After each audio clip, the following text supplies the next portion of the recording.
but what are you angels really up to? Because Ibrahim recognized that if this was a bushra of a child, if this was the glad tidings of a child, it would have just been Jibreel. What are the angel of death? What's the angel of death doing here? And what's the other angel doing here? Why the other angels? Now, Al-Qurtubi rahimahullah says something beautiful here. He actually noted why Ibrahim alayhi salam did not say anything or did not flip out and lose it. He says that Ibrahim alayhi salam ta'awwada ala al-ajab. He was used to strange things happening to him in life. You know those people that sit on roller coasters and nothing phases them? Right? They've been on every roller coaster in life anyway. Right? Ibrahim has been thrown into a fire and it didn't burn him. Right? He was to slaughter his son and his son turned into a ram. He's seen so much in his life that he has this tawakkul in Allah, this trust in Allah, that you know what? It is what it is, alhamdulillah. And he was used to it. So he simply says, مَا خَطْبُكُمْ أَيُّهَا الْمُرْسَلُونَ. Yeah, but what are you really up to? And they said, إِنَّا أُرْسِدْنَا إِلَىٰ قَوْمٍ مُجْرِمِينَ. We have been sent to a transgressing people. We have been sent to the people of Lut alayhi salam. Lut, his nephew, the only person that believed in the Prophet that believed in the Prophet Ibrahim alayhi salatu wasalam, aside from his wife, who went out, and subhanAllah, I mean, he's like Ali radiallahu anhu was when the Prophet ﷺ called out to his people and he said, I'll support you, Ya Rasulullah.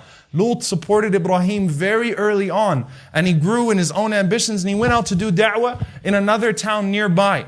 So when Ibrahim heard that they were sent to the people of Lut, what did he do? Forget about the child right now. He started arguing with the angels on behalf of Lut alayhi salam, and they said, what? Look, we know Lut is there. We know the believers are there. They're going to be fine. It's those that have transgressed and those that have oppressed.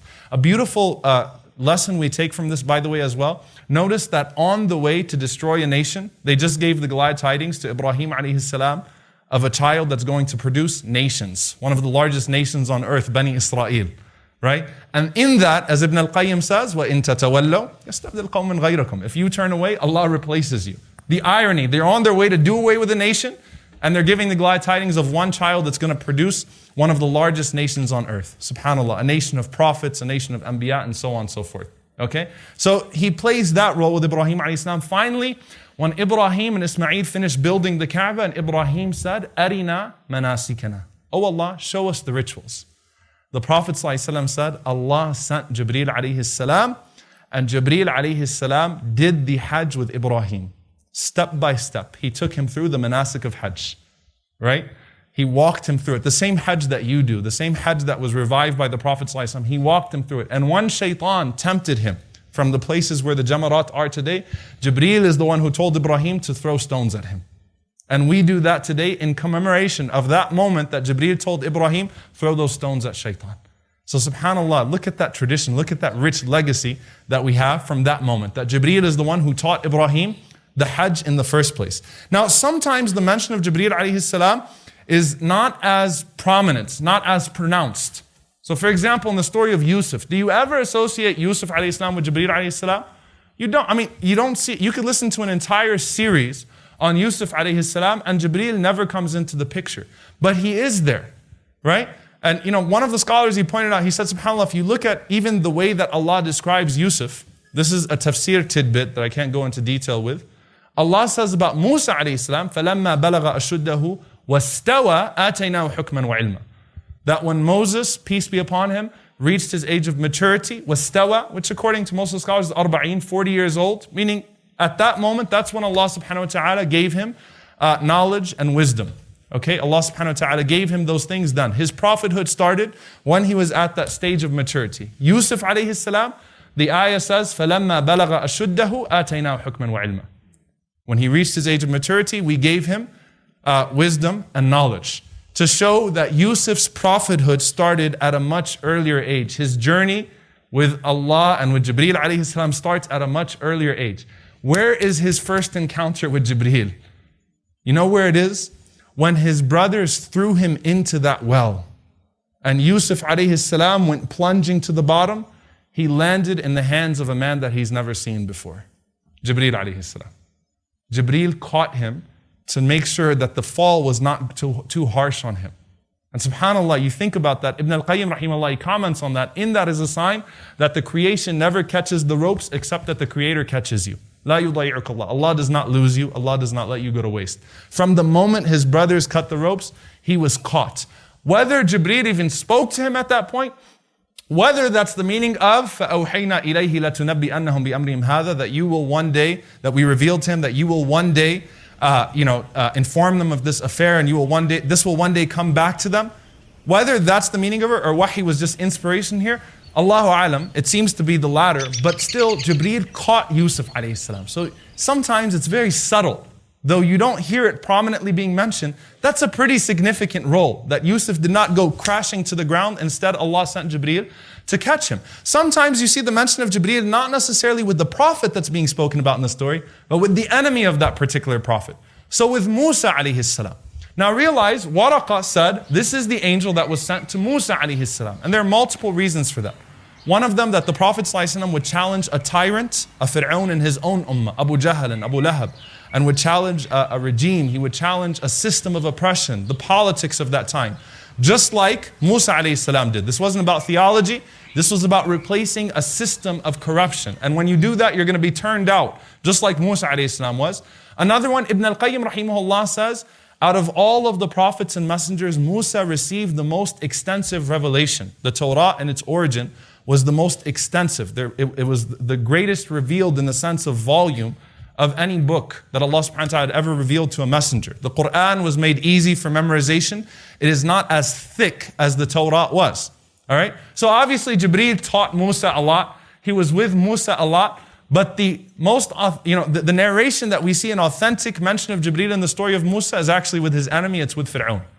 And it's authentic hadith in At-Tirmidhi that Jibreel came to the Prophet ﷺ and he told the Prophet ﷺ, you should have seen me the day that Fir'aun died. Now, why would Jibreel even be telling him this? Is it to, you want to know what I did to Fir'aun the day he died? No, it's to show the Prophet ﷺ, like, look, Abu Jahl is a mini Fir'aun. Wait to see what happens to him. And Abu Lahab, don't worry. You should have seen me the day Fir'aun died. Prophet ﷺ said, what happened? Jibreel ﷺ said, as he was drowning in the bottom of the sea, he said, I went and I found him and I started kicking dirt into his mouth. فَخَشِيتُ أَنْ يَقُولَ لَا إِلَهَ إِلَّا اللَّهِ فَيَرْحَمُهُ اللَّهِ. Said, because I was afraid that he would say, La ilaha illallah, that he would repent and Allah would have mercy on him. Who does this hadith tell you about more than Jibreel ﷺ? Allah. Right? Who knows Allah better than Jibreel? And Jibreel knows that Allah is so merciful that even Fir'aun has a chance. And he was afraid that with that one moment of repentance, Allah would void all of those years of corruption and tyranny. And by the way, I know that we like to compare modern day dictators to Fir'aun, rightfully so, but Fir'aun is the worst. Right? You've got to understand that. I know, and this is the consensus of the scholars, right? That Fir'aun is the worst human being. I mean, he combines all of the worst qualities in a person that's ever been created, through mankind. He's here. Right? And he's the worst of them all. And a lot of times people say, well, this dictator is worse than Fir'aun. No, he's not worse than Fir'aun. Sisters come up and they're like, my husband's worse than Fir'aun. And I'm like, a sister once told me that before, and I was like, dude, your husband's going to cut you up into pieces. You better run away. If your husband's worse than Fir'aun, number one, you need a divorce. Number two, you better be scared. Right? Your husband's not worse than Fir'aun. No tyrant's worse than Fir'aun. Jibreel is worried that Fir'aun has a chance with Allah subhanahu wa ta'ala. Now, did Jibreel ruin his fate? Did Jibreel mess it up for him? No, Allah told Jibreel after that, Ya Jibreel, wa izzati wa jalali. I swear by my glory and my honor that لو استغاثني واستغفرني غفرت له. If he would have sought forgiveness from me sincerely, I still would have forgiven him. Your putting dirt in his mouth would not have stopped it. Okay, I still would have forgiven him. Now here's the thing. You might think, well, why the dirt in the mouth? When wicked people die anyway, the malaika do what? The angels do what? يَضْرِبُونَ وُجُوهَهُمْ. They're hitting them in the face. Jibreel just gave an extra kick to Fir'aun. Like he really hated Fir'aun. Why did Jibreel hate Fir'aun so much? Was it because Fir'aun dissed Jibreel one day when he was talking to Musa alayhi salam, like you and that angel that comes to you? Is that why? No. Listen to what he says to the Prophet sallallahu alaihi wasallam. He said, أَبْغَضْتُهُ يَوْمَ سَمِعْتُهُ يَقُولُ أَنَا رَبُّكُمُ الْأَعْلَى. I hated him the day I heard him say, I am your Lord the Most High. When Fir'aun had the audacity to stand up and say, I am your Lord the Most High, the hatred that Jibreel developed for Fir'aun was unprecedented. And subhanAllah, that shows you something about Jibreel. And in hadith literature, sometimes when Jibreel came to the Prophet ﷺ, he did not say Allah says, he said Al-A'la. The Most High says, the Most High has done. which shows the status or the regard that Jibreel shows for his Lord subhanahu wa ta'ala. So sometimes we see it that way. Lastly, with the family of Imran, sometimes you see it not necessarily with the Prophet, but with the family of prophethood. Now we know the story of Maryam alayhi salam, when Maryam was worshipping Allah subhanahu wa ta'ala in her mihrab, in her area in the masjid, and Zakaria alayhi salam would come and visit her. كل ما دخل عليها زكريا المحراب وجد عندها رزقا. Every time he got in there, he found fruits, he found food that was out of season, and he doesn't know where this is coming from, right? أَنَّا لَكِ هَذَا يا Maryam, where are you getting this from? قالت هو من عند الله. Look, it's from Allah. إِنَّ اللَّهَ يَرْزُقُ مَن يَشَاءُ بِغَيْرِ حِسَابٍ. Allah gives what He wills to whom He wills, when He wills. Okay? What happened there? هُنَالِكَ دَعَى زَكَرِيَّا رَبَّهُ. Zakaria started to call upon his Lord at that moment, and he starts to call upon Allah, showing his weaknesses and things of that sort. What does Allah say happened? نَادَتْهُ الْمَلَائِكَةُ وَهُوَ قَائِمٌ يُصَلِّي فِي الْمِحْرَابِ. The angels actually cut him off here. And Jibreel is the one who gives the bushra. Jibreel is the one who gives the glad tidings. إِنَّ اللَّهَ يُبَشِّرُكَ بِيَحْيَى. Allah gives you the glad tidings of a son. Not only that, he's already been named. He has this quality, that quality, that quality. Allah starts to mention his character, his qualities. Zakaria says, wait, how is this happening? أَنَّا يَكُونُ لِي وَلَدْ وَامْرَأَتِي عَاقِرٌ وَقَدْ بَلَغَنِيَ الْكِبْرُ وَامْرَأَتِي عَاقِرٌ. How am I supposed to have a child when I'm old and my wife is barren? How's this happening? What's the answer? كَذَلِكَ, number one. Look, don't ask those types of questions. Allah has decided it. It's going to happen. And Allah creates whatever He wills. Okay? And in Surah Maryam, وَقَدْ خَلَقْتُكَ, I created you min qabl, before, وَلَمْ تَكُ شَيْئًا, you were nothing. Nothing is beyond Allah subhanahu wa ta'ala's power. This is what's happened now. You have a child that's going to be born to you. Now Maryam, she goes out. And she goes out where? مَكَانًا شَرْقِيًّا. She withdraws to the east. And she would leave when she would leave the masjid once a month, she would go out to the east. And many of the scholars, they say that was to appreciate the sunrise. She would go and she would watch the sunrise and she would do her dhikr and remember Allah subhanahu wa ta'ala. And she would put up a hijab, a curtain. She'd put 2 stakes in the ground and she put up a curtain so that even when she was out in the open, it was clearly signified that this is my territory, right? Don't come near. She's a young lady, 14 to 18 years old. That's historically speaking, if you really want to look at it, she's a teenager, right? And she's worshiping Allah alone, remembering Allah subhanahu wa ta'ala alone. And what does Allah say? فَأَرْسَلْنَا إِلَيْهَا رُوحَنَا. We sent to her none other than our spirits. We didn't send to her any angel. We sent to her our Jibreel alayhi salam. فَتَمَثَّلَ لَهَا بَشَرًا سَوِيًّا. Jibreel appeared to her like a completely proportional, beautiful human being. They measure beauty scientifically through what? Symmetry. Right? Allah says, Basharan Sawiya, a completely symmetrical human being. Jibreel was perfect in every sense. He appears in the form of a young man. Now does Maryam look at this young man, at-tahira, this woman of purity and whatever it is, and modesty, and say, oh man, assalamu alaikum, what a beautiful God. I can't believe he's here right now. I don't know who you are, but I'm sorry, I'm worshiping Allah. Can I finish worshiping Allah? Then I'll come talk to you. She doesn't do all that. What does she do? Before Jibreel could even open his mouth, she says, أَعُوذُ بِالرَّحْمَنِ مِنْكَ إِن كُنْتَ تَقِيًّا. I seek refuge in the most merciful from you if you have any fear of Allah. I mean, if you have any decency inside of you, turn around and go away and let's not even talk. Let's pretend this never happened for it. Just go seek forgiveness from Allah subhanahu wa ta'ala. So sisters, if a brother approaches you in the hallway, try that with them, all right? Watch what happens. Even if he doesn't understand Arabic, he's going to be like, all right, I'm not touching that sister, But seriously, go back to that story and you wonder, well, why did Maryam start talking to Jibreel after that? If she just told him, go away, and I don't want to talk to you, and if you have any decency inside of you, just let's pretend this never happened. You know why? Because when she answered Jibreel with that statement, Jibreel alayhi salam assumed an angelic form. Jibreel alayhi salam, intafada Jibreel, he left his human form and he assumed, not his full angelic form, we said this, he assumed an angelic form. A light with a voice, whatever it may be, and he continued the conversation with her. إِنَّمَا أَنَا رَسُولُ رَبِّكِ لِأَهَبَ لَكِ غُلَامًا زَكِيًّا. I am a messenger of your Lord that's come to you to give you the glad tidings of a pure son. When she starts to argue and says, أَنَّا يَكُونُ لِي غُلَامًا, how am I supposed to have a son? Or how am I supposed to have a child? Right? وَلَمْ يَمْسَسْنِي بَشَرٌ وَلَمْ أَكُ بَغِيًّا. I've never even been touched by a man. I've never been impure. The answer is what? Allah has decided, it's already done, كذلك, all right? And Allah, and He gives her, you know, وَلِنَجْعَلَهُ آيَةً لِلنَّاسِ وَرَحْمَةً مِنَّا. He will be a sign for the people and a mercy from us. وَكَانَ أَمْرًا مَقْضِيًّا. And look, this is already happening. Qada means the execution of the decree, the execution of qadr. كَانَ أَمْرًا مَقْضِيًّا means what? You're already pregnant. It starts now. This is not from the future. It starts now. فَحَمَلَتْهُ. She conceived him. فَانْتَبَذَتْ بِهِ مَكَانًا قَصِيًّا. She hides away from her people for a time, and she stays away from them as the pregnancy develops. When the pregnancy starts to get to a point where she's going to deliver, realize she's a young girl. She doesn't have anyone around her to help her. She's never experienced pregnancy before. When she's driven to the trunk of the tree, what does she say? يَا لَيْتَنِي مِتُّ قَبْلَ هَذَا وَكُنْتُ نَسْيًا مَنْسِيًا. I wish I would have died before this and been completely forgotten. Now the ulama say the part about wanting to die, right? Because some of you say, well, can you ask Allah that you want to die? Actually, the Prophet ﷺ said, if you're dying, you can ask Allah and yu'ajjil lah. A believer can ask Allah to speed it up. That's permissible.